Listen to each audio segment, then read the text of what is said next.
Holmes, America's first serial killer. The man who Chicago welcomed as a businessman.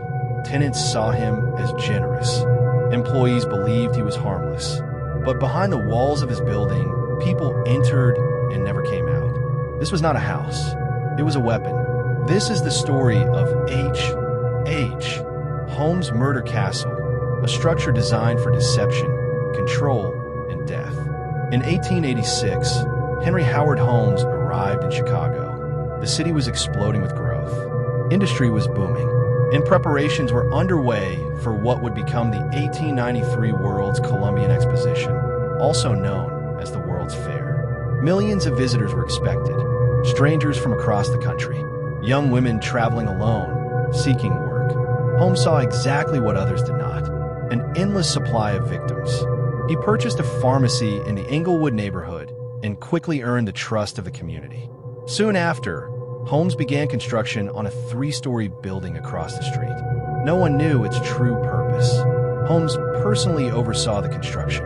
He hired and fired crews constantly, ensuring no one understood the full layout. The building appeared normal from the outside. Inside, it was anything but. The second and third floors contained hallways that led nowhere, staircases that stopped abruptly, doors that opened into walls, rooms without windows.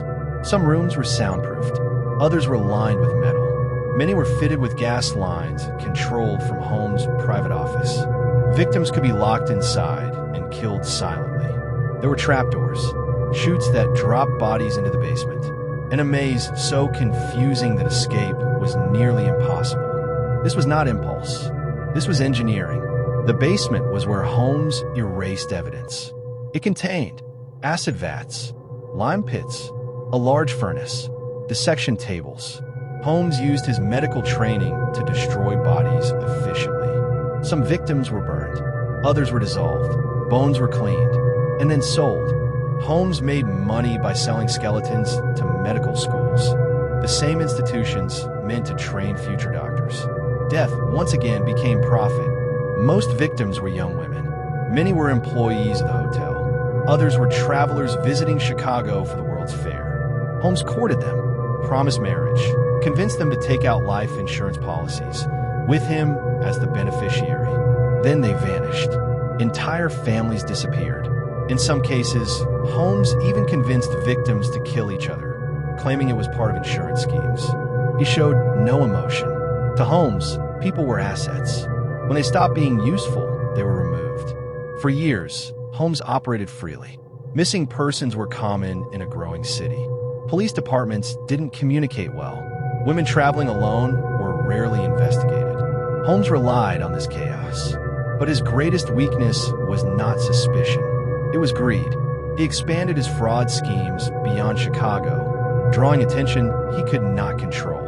And eventually, one crime would unravel everything. In the next episode, Holmes' lies begin to collapse. A partner turns suspicious. Insurance fraud draws federal attention. And the bodies, long hidden, start to surface. The murder castle would soon be exposed.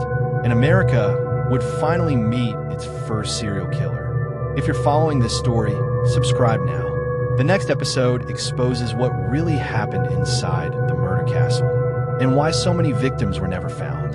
This is Crime Depth, where we go deeper than the crime. Tell us in the comments. Could Holmes have been stopped earlier? Or did the system protect him?